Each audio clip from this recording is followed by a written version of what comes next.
Hello, Randy and Sue. It's good to be with you.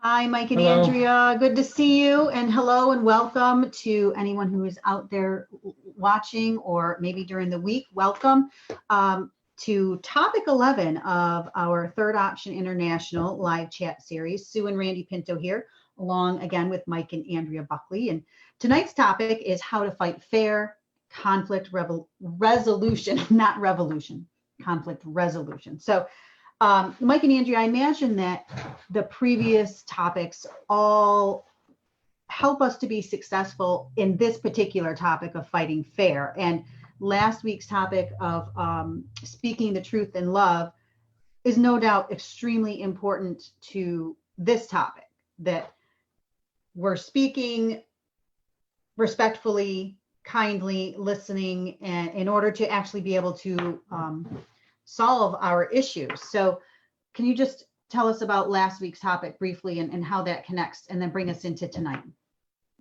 Sure. We're glad to be with you tonight. And we're also perhaps having some people that are tuned in from Australia that are listening at 9 a.m. in the morning. It's 7 p.m. Sunday night. It's 9 a.m. Monday. So if you're aboard, we're glad to have you here.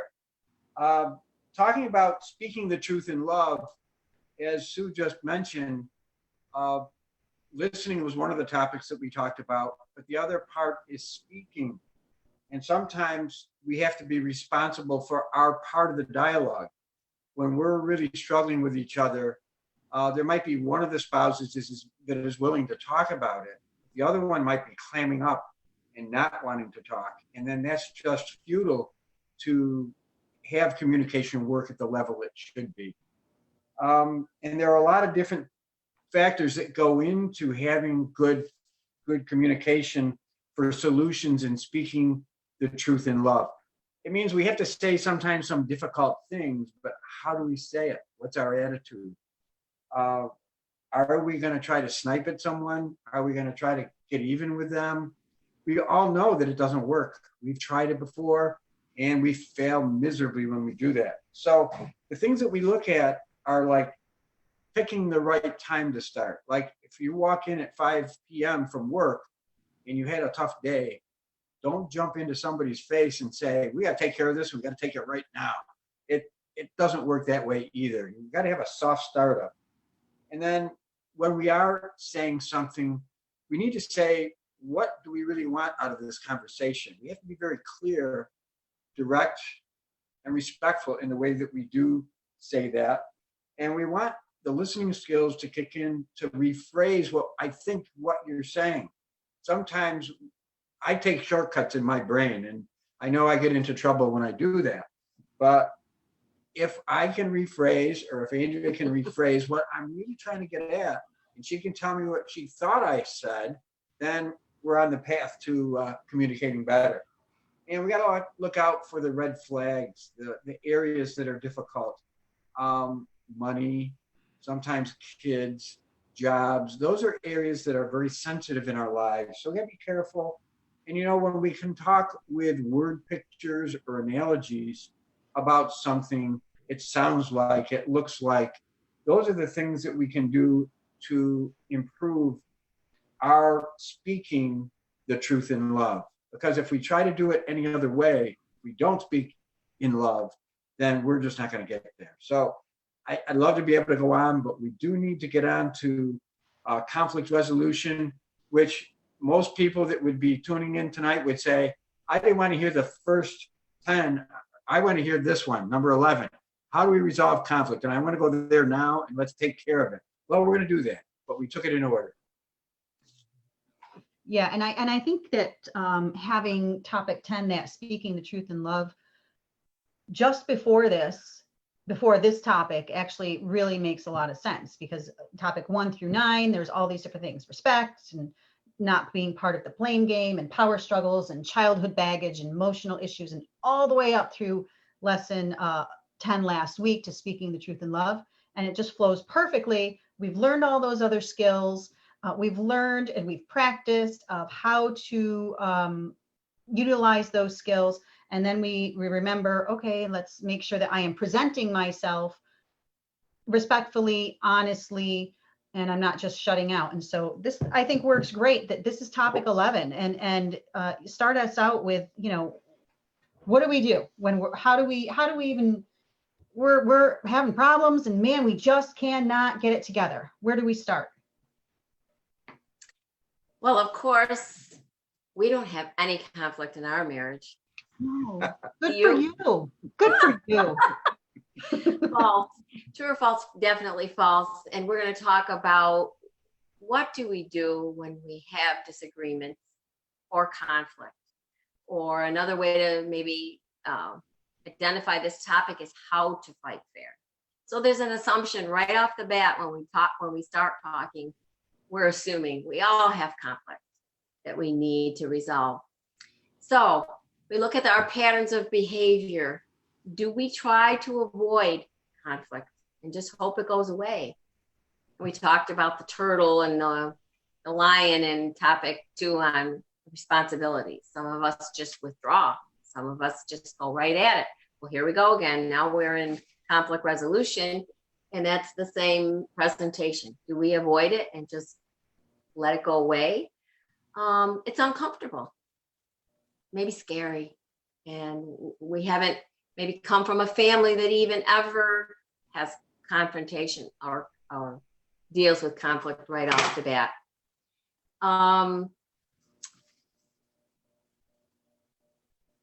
We could look at it that there's a lot of resentment that might build up. If we don't choose to look at it, then fate is deciding how to handle the conflict. We're not solving the problem. That's just postponing it. Now, we could be on the other end of the scale of the blame game, where we might be attackers and have vicious fights start to ensue over the problem or the conflict. And that we could spend all our time blaming, and again, things aren't getting solved. It's another form of the power struggle. So how do we handle conflict? And when we think about resolving conflict, when we think of the word resolution, here you go, perfect timing, you've got it on a timeline. We look at the word resolution has the word solution in it. So conflict resolution literally means to resolve conflicts, we need solutions. And so that's what we're really going to look into tonight. The two, if we have the balance line, which you have up, one end is avoidance, the other end is the vicious arguments. And the balance line in the middle, the third option, is how do we come to resolution? Mm-hmm. Mm-hmm. That's Yeah. right. That's right. Did you want to say something, Sue? No, I was just going to say, yeah, that there's some different strategies and processes that we sort of follow. So go ahead, Mike, and let us know what those are. Well, the thing about conflict is that it's normal. It's okay. But it's how we resolve the conflict that is important to the process. If we scream and shout at each other and blame each other, then again, we know we're not going to get anywhere. We're going to be looking with our arms folded, looking the other way, and it's his way, it's her way, and sometimes it's the highway, and we don't want Always that to mine. happen. We don't want that. Always my way. So we need to come up with solutions, and that's what we're going to talk about here tonight. So as Andrea said, the word is solution that's in resolution. So the thing that we really like to look at first are the ground rules of how to fight fair. Okay. Yep. You start with that, Andrea? Ground rules. Well, you don't have a chart graphic, do you? I do. Bringing it up right now. Can you put that one up? Okay, rule number 1, stick to the issue, one issue at a time. I have trouble with that. I hope I'm not the only person in the world that does, but sometimes I wait a while and it's like a snowball going downhill. It all starts to melt together, and then Mike's on the receiving end of a big bunch of things. And, we've practiced and had to practice this one. Can we stick to one issue at a time? Try not to add up a full list of things that have really been bothering you. Not the blame game. Take the yous out, the accusing yous. See if you can find I statements that don't have the word you in it. Don't engage in the power struggle. And important, attacking the problem, not the person. That's when we can feel the anger rising up and you're really passionate about this conflict. It's very quick to just,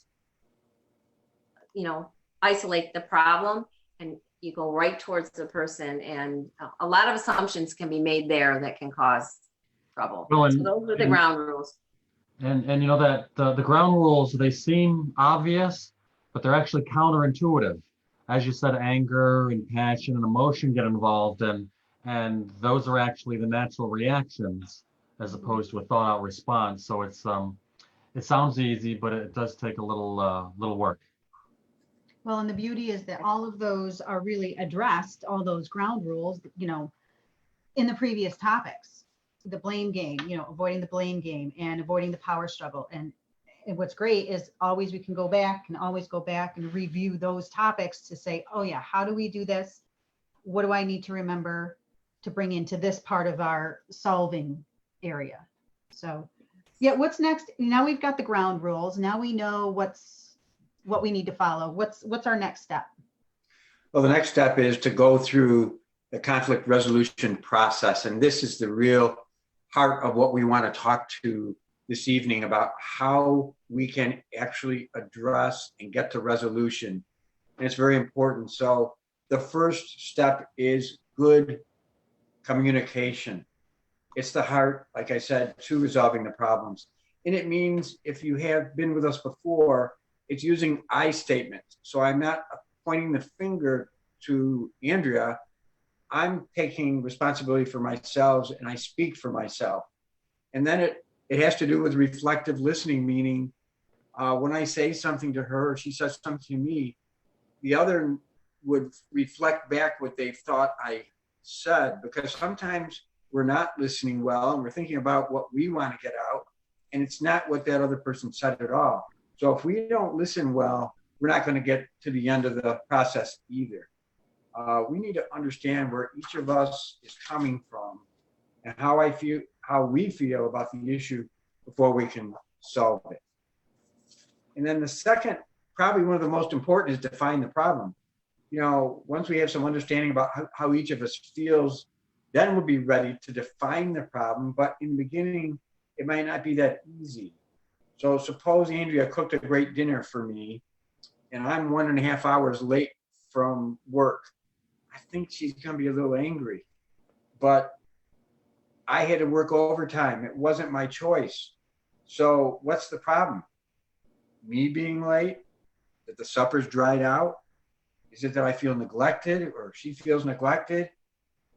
Is it that I don't appreciate how hard she worked on the dinner, or how hard I work at my job? So the important communication is, be sure to define in neutral terms, non-blaming terms, what the problem is. So once we've decided that, it's good to write down on a sheet of paper what that problem is. So that'll help us focus, because once we get going, we might forget about what the problem is if we get into other non-focused discussion. So it's not my problem or her problem. We're looking to work at our problem and working it together. Now, the next couple steps are, it's funny that it's like everything else. Things work if you work it. So this is an actual process. It's like everything else in life that has a process. It's for a purpose, but if you don't use it, it's not going to work. And this is an area that it's been a pitfall for us. Many times I'll say to Mike, right, let's take out a sheet of paper. He'd rather just talk about it. So this is like a difference in our personalities, but we're asking you in this process, number 3, list the possible solutions. And I guess you could mentally list it, but for me, it makes sense to take out a piece of paper And then you're putting it down and you're visually listing the possible solutions. Two are obvious. You said it, my way and your way, or my way and my way. But, we put it down, we write it down, and it helps us stay focused on the process. Then 4 says, step number 4, weigh the pros and cons. So again, we're now going to take that paper and do pros and cons so we can come up with solutions. Well, what about this? Well, what if we did this? Well, I guess I see your point. I wasn't thinking about that. What would be, if we didn't do your way and we didn't do my way, what other couple things could we throw out there that might be kind of a halfway point for both of us? So now you're going to be focused on trying to find solutions. And getting to the decision-making part of this process isn't always easy, but again, conflict is negotiated. Just like when you're at work or in life doing something that you really want, we have to negotiate with others. And it's the same in our marriage. We need to do that. So there are different ways to come to solutions and decisions. There's consensus. If we both kind of agree that it works for each of us, then we will come to it quicker. And if there's a new choice that maybe we can tweak and get there sooner, we can write that down. And if it's acceptable to us, then that's going to work. But again, if it doesn't work, we need to compromise. And that is really good if we can do it knowing that we're not going to get everything we want, but by compromising, if we can meet in the middle. If I hate taking out the garbage and Andrea will help me take it out, or every other week, or we both take it out together. It's kind of a silly example, but how can we compromise to get that job that we don't want done? Split the task, take turns, share the job, all those trade-offs that we talk about. I want to mention here too, there's one important thing about this area of compromise. I think it's important to look inside yourself and understand that there's certain things that are really integral to our personality and our value system that we really shouldn't compromise on. So they're giving an example. You shouldn't stop voting because your spouse disapproves. But there are sometimes, we can be in a relationship where the other person can be manipulative. They can be a really good salesperson.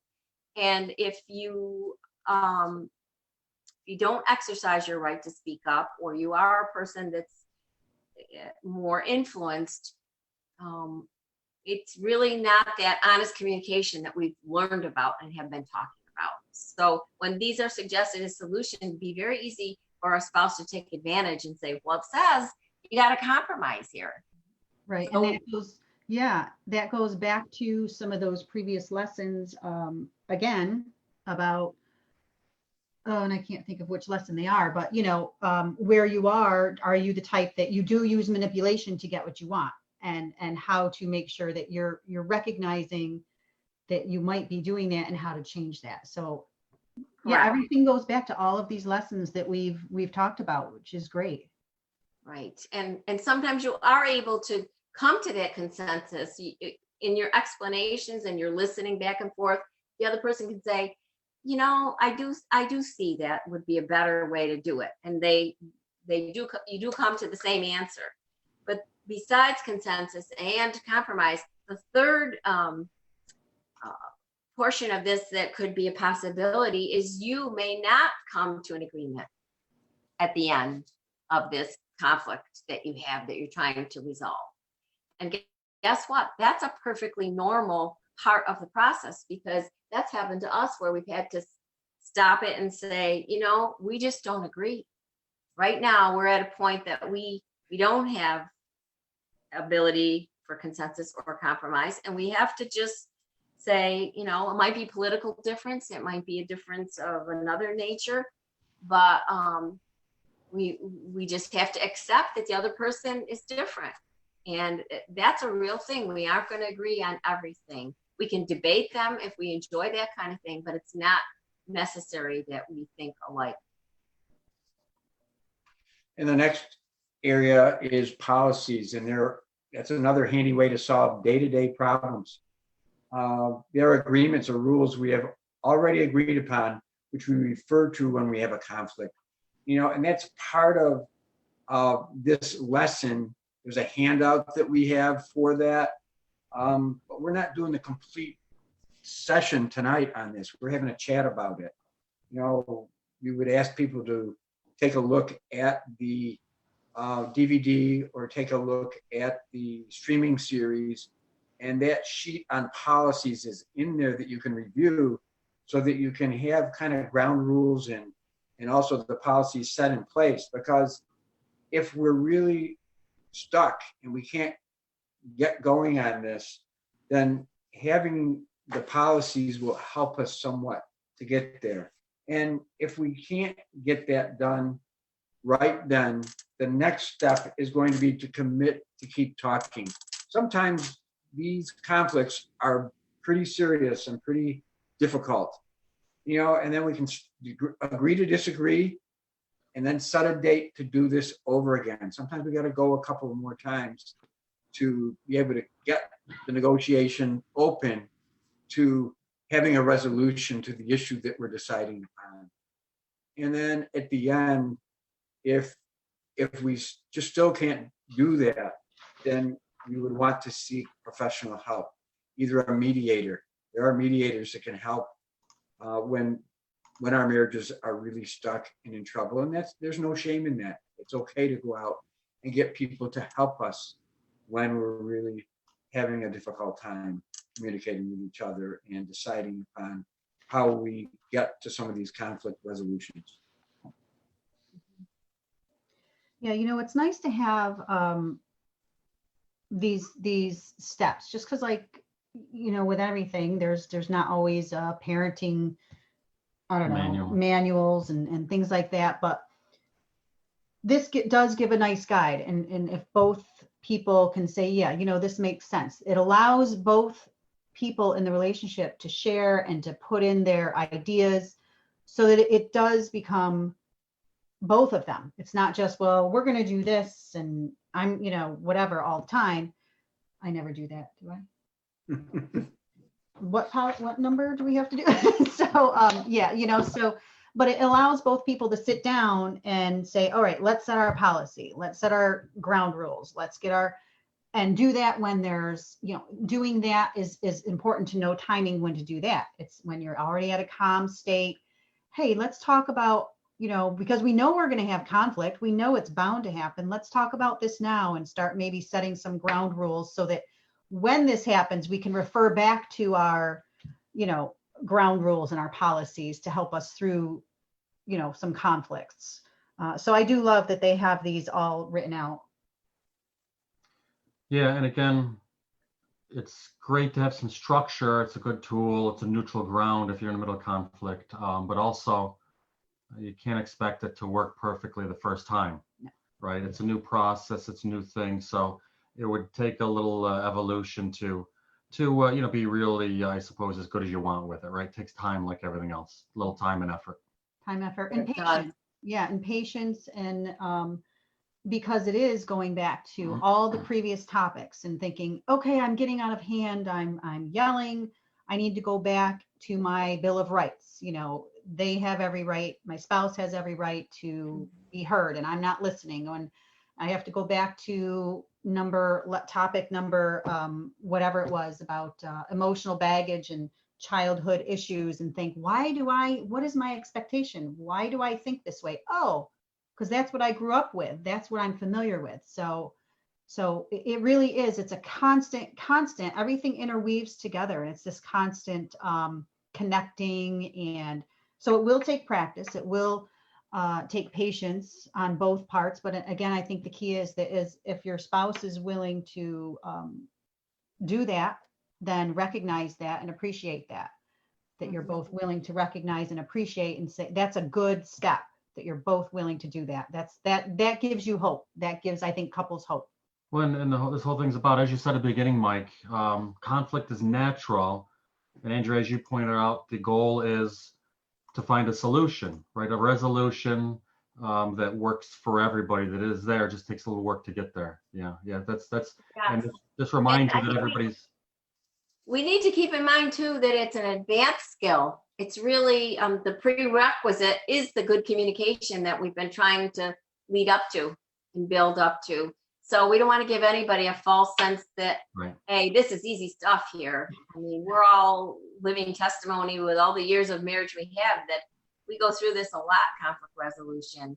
So we don't want to give that impression. And if people are frustrated, we need to empathize that it, really is a difficult thing. But it's important to practice a good conflict resolution and assure ourselves that it really will work if we work at it. So one more thing I wanted to say before you probably have other charts and some announcements to put on the screen. For all of us to realize that if one of us is allowing, it's a really important word, the other to make most of the decisions, that we're equally responsible for that's happening in our relationship. One may feel helpless, but in fact, that's part of the problem. Yeah. So I want people to kind of think about that as we go through a lot of these things, because in the end, when we do the questions, it's really our self-reflection, and it's so easy to overlook our part and, just kind of want to avoid that. So a lot of times we just might answer, I really don't know how I don't know how we got in this situation. How did we get, this just got decided for me. Right. And not making a choice is actually making a choice. Yeah. Right. It's we're abdicating the power over our own ability to choose. So we really, these are important things that I know I have to recognize that will help in solving the conflicts. Right. Yeah. And you're correct. As we get to the end of our time here, I do want to bring up, we do our summary and takeaways. There was just this, we all the summary and takeaway, you can always go back and look at the ground rules and the policies. They're all right there for you to look at. But this, I just really liked. Unhappy spouses may hope that time heals all wounds and that the relationship will get better. But the happy couples actually try to resolve problems, which I misspelled that, rather than outlast them. And that I thought was pretty powerful. So I wanted to make sure. And this just again reiterates that disagreement and conflict, it's normal. It's okay. It's just how it is. That goes back to personality differences and back to, our expectations from what we learned and what we saw growing up or whatever. And then the next one is we do get into our questions for ourselves. Do I take responsibility for letting my spouse know that I feel there's a problem between us? And I'm sure many times, no, right? We do the old stomping around or slamming cupboards or, whatever, or just stop talking, what? Do we turn disagreements into power struggle to get my way? Do we do the blame game, attacking the spouse instead of the problem? Do I cloud the issue by dredging up 50,000 things from the last 4 or 5 years or whatever? And am I willing to compromise? I think that's a big one. I think often pride and fear often prevent or are often a lot of the problem. I feel like a lot of times there's just a pride or the fear that people have. And, well, I don't want to give up. I don't want to give up my, this. I don't want to, I think oftentimes that can continue the problem and never really get resolved because of pride and fear. Well, and I would add to that, sometimes I think it's laziness, hiding behind your spouse or this unwillingness to be responsible for our own feelings and our own decision making and our own ability to be honest and be engaged in the conversation. It's much easier to say, oh, you're better at it. Oh, so-and-so, they're good at that. They decide those things. Right. Or he made the decision. He made the decision when really in reality it was where I might have said, oh, well, whatever. I don't know. Whatever. And then I resent it down the road. Right. So, yeah. So we all have, that doesn't happen. It doesn't happen. Okay. And so next- sometimes, and sometimes, I guess I would say, especially men, sometimes conflict resolution and dealing with the conflict is like going to the dentist. It can be very painful if it's not done correctly. And so therefore, why do I even want to attempt that? Just let it go and see what happens. Yeah. But it never works. Yeah. Always have that. And another thing I wanted to mention is that when we're using the ground rules and the process, it's good to practice on the little areas before you go to the big ones. If we're going to go to the big ones, right away, that could be difficult and that could take time and it might not be resolved quickly. So if you start on the small ones, try to wait on trying to get the mother-in-law out of the house one till a later time, or whatever you're dealing with. Go to the more simpler part, get the process going, and then move up the ladder to deal with the difficult. Yes, and also one spouse, if you're ever in relationships where one spouse could tend to go really lengthy for a long time, maybe one person's more intense, and the other spouse doesn't even want to go there. They don't even want to. They hear the word, let's sit down and have a discussion, and they're like, I haven't got 4 hours.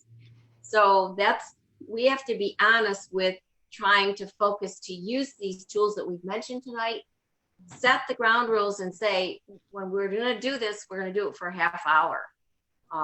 And then let's table it. If it turns out to be a strong conflict, you know what, we need to revisit this. Let's, on the weekend, we're going to set time again to sit down. We'll think about it and we'll talk about it. But you keep talking, but make it realistic and make it so that both people will stay engaged. Yeah, that's a great point, because oftentimes, what do we tell our kids or whatever, we're in school and there's something going on?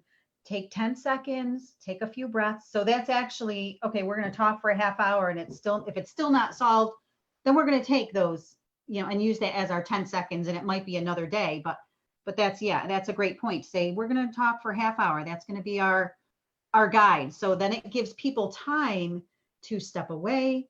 It gives people time to, just kind of rehash and process exactly what was discussed for that half hour. And then things might end up, it might be easier to talk the next night or whatever. And maybe you will be able to come to a resolution. So let's go to the questions that we have in relation to our spouse, which are questions to ponder in relation to our spouse. Do I refuse to discuss or deal with issues or problems for which my spouse has expressed a concern? So if Randy has something that he wants to discuss, but I continually to avoid it and no, I don't want to discuss this or whatever. So do I allow myself to get hooked into a power struggle or a blame game? And do I do everything that I can to encourage a calm discussion and mutual decisions? So, and then just to move on, just to wrap up our evening, our final thoughts are again is to remind everybody that each session, it's important to accept our own responsibility for our own thoughts and behaviors.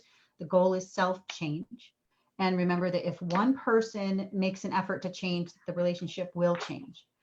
So as usual, we welcome any comments or questions. You can email. Our emails are there. You can message us on Facebook, or there's also Twitter. Please feel free. We'd love to hear from anybody about, anything. What do you think about so far what you've heard in the last 11 weeks that we've been doing this, and the topics? Do you have any suggestions? Do you have any, just stories that you want to share? We'd love to hear that. And as usual, you have the opportunity to stream the video series right from your computer, or you can purchase a DVD. And feel free to do that. Go right to our webpage and call, email, find out. We'd love to have you take a look at this. This is just an overview. This live chat series is just an overview each week, so it's not the full series. And now that we are heading into more open phases, hopefully some of those groups, it may not be quite yet, maybe in another month or so, that maybe those groups, if you have a local third option group, that getting back together in a room is really, really valuable and powerful, and being with other couples, because, everybody's going through something. Everybody's going through something. So, yeah. So Mike and Andrea, we again appreciate you taking us through the topics and teaching us every week. Next week, we do topic 12, which is feelings and the hurt spiral. And I do want to mention to our listeners that we will not be live as it's Father's Day. So we want to just allow everybody to spend time with their respective families. So we will record our discussion previous, but we will post it at 7 o'clock on Sunday so that you can view it whether here and on YouTube. Mike and Andrea, thank you again. You're Thank welcome. you, Randy and Sue, you Happy guys, Father's Day early. and everyone out there. We appreciate your tuning in, and work hard on your marriage. You really deserve to thrive in your marriages. Yes, excellent. Thank you. Mike, Andrea, take care. Keep Bye. well, everyone. See you next See you week. next week. Bye.